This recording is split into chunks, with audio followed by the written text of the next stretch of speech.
Hey everyone, this is Turd Flinging Monkey. I'm going to respond to another anti-MGTOW video. This one is from someone called Sticks Hexen Hammer 666 and it's called Thoughts on MRA and MGTOW. Now his video is almost 19 minutes long and he rambles so much.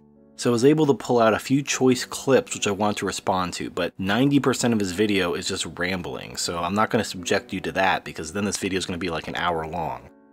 But let's get started about his thoughts about MGTOW and my response. And these men's rights groups appear to be mostly the ones that are more filled with more fervor and zeal, the ones that are more out there as opposed to those that focus on legal grievances and society in a general sense and have more tame views.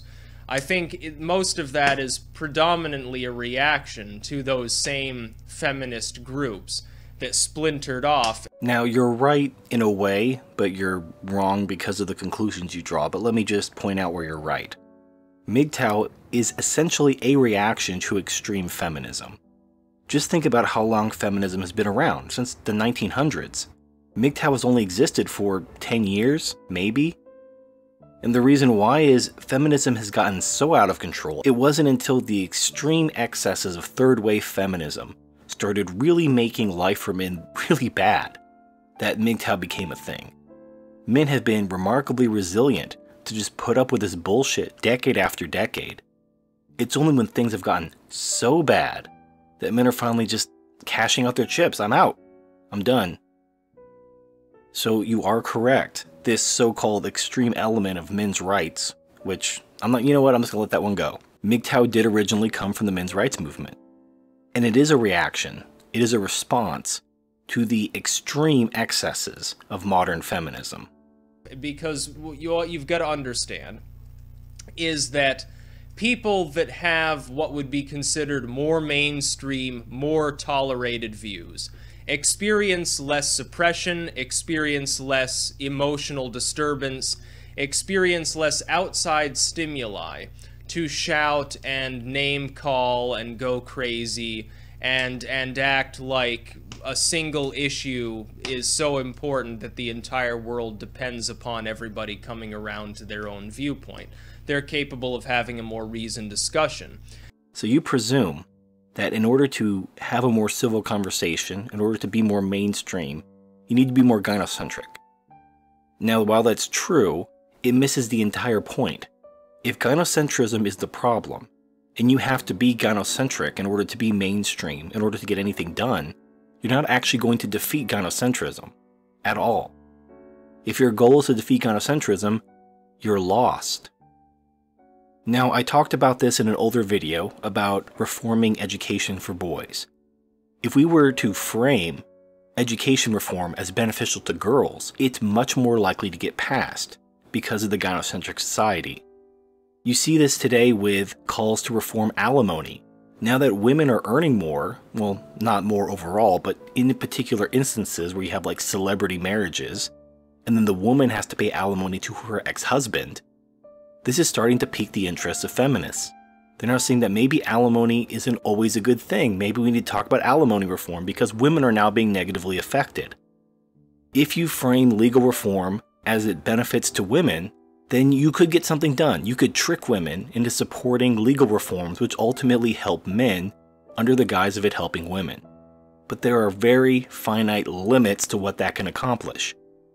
You're only going to be able to help men on the margin, and you're never going to get to the core issues which really affect men negatively. Because women are going to know there's nothing in it for them to support that reform. They're going to oppose it. So then where are you at? How are you going to get that reform through when it doesn't benefit women, when it exclusively benefits men, or worse, benefits men at the expense of women? You're never going to get that passed. You can give up the mainstream by taking a more quote-unquote extreme position, or you can give up and just go for something else. Now, it's my contention that since women can vote, the game is already over. Women make up 51% of the electorate, and they have their self-interest at heart. Women value security more than freedom. So trying to appeal to them through limited government and responsibility, women aren't interested in that. They're interested in being taken care of. If they can't be taken care of by a man, they're going to get taken care of by the government. These women who are rejecting feminism, they're not rejecting anything but the label. They're holding on to the privileges and the rights that feminism gave them. They're not giving those up. They're only getting rid of the label because they want to get a husband. This is why most married women vote Republican, but single women vote Democrat. The married women vote Republican because the high taxes negatively affect their husband's income and thus their income. Single women don't care. It's all free money from the government as far as they're concerned. How do you have a reasonable conversation? Just try to bring up the subject of welfare reform. It immediately goes to, oh, these single mothers, oh, these poor children, oh, these old ladies. Everything's about how it benefits women. How do you couch welfare reform as benefiting women? You really can't. You could talk about how in the future welfare is going to get cut because we're going to run out of money, but that doesn't really benefit women. The only way to get anything passed in a gynocentric society is to emphasize the benefits to women. And when there are no benefits to women, you're not going to get anything passed. There's a reason why welfare reform is the third rail of politics. You're not going to get anything passed. So what do? You just give up. You can't get anything passed unless you're going to have a revolution and overthrow the government. You're not going to change the law. Because women are 51% of the population, it's a democratic system, their votes are worth more than yours. You can only achieve small victories on the margin, but what has men's rights actually accomplished? Even if they were to try to achieve some sort of victory on the margin, they haven't. What legal reforms have men's rights achieved? The laws are getting worse by the year. Last year, yes means yes became a thing. This year, in Westchestershire, or whatever the fuck it's pronounced, now it's becoming a hate crime to upset women. So if you flirt with a woman and she's not into you, she can now have you arrested as a hate crime. Where's men's rights on that? How is it that as men's rights is defeating feminism, they just got a documentary put out that's being banned in Australia? At the same time they're getting bigger and they're spreading the message, these laws are getting worse. So what does men's rights have to show for it? Nothing. Because the system is gynocentric top to bottom. As for the idea of men going their own way, which is essentially encompasses the notion of self-sovereignty, that part, of course, is a libertarian. I completely agree with. Of course people have sovereignty. But it sounds like the sort of people that are largely being drawn to this are individuals that are so emotionally damaged by their inability to get a date that they've simply given up and are trying to drag other people into giving up along with them. That's really, honestly, what it sounds like. It's a lot like the sort of man-hating element within neo-feminism, which... First of all, you look like a woman. If you didn't have a beard, and I didn't hear your somewhat deep voice, I would assume you're a woman. You think MGTOW don't get dates? It has nothing to do with the availability of pussy. You're just a fucking retard. You're just buying into the stereotype. Now, are there TFLers who are drawn to MGTOW? Sure. Sure there are. There are TFLers who are drawn to men's rights. Or the atheist skeptic community.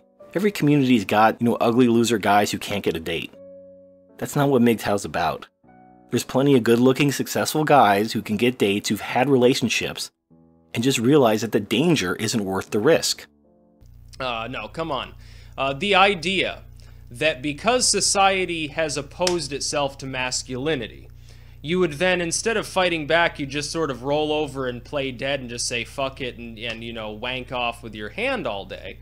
That seems a little counterproductive. In fact, they have become exactly what they don't like. They have become the same cowards that they perceive in the anti-masculinized society itself, because they're saying, well, it's a feminized society of weak-wristed pansies and women that hate men and all of these things. Well, then why don't you actually fight to find a mate and raise your children differently from that? But they're not willing to do that because they're lazy and they're cowards. That's essentially how I see them. But I want to pick apart the fucking retarded scenario you've painted.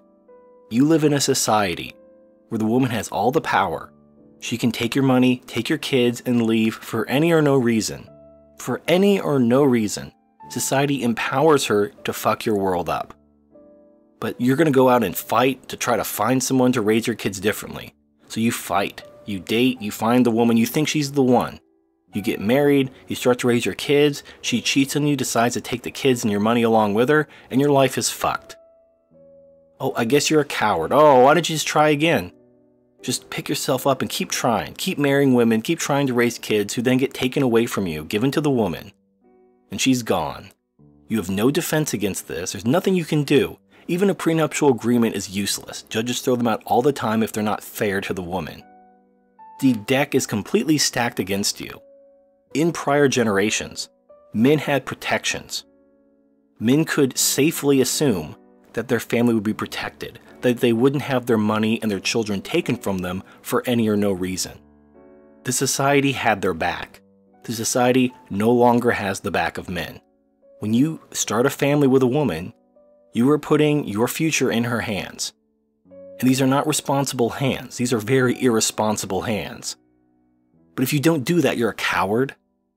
There are so many conversations I've had with MGTOW who are trying to find somewhere where they can have a family.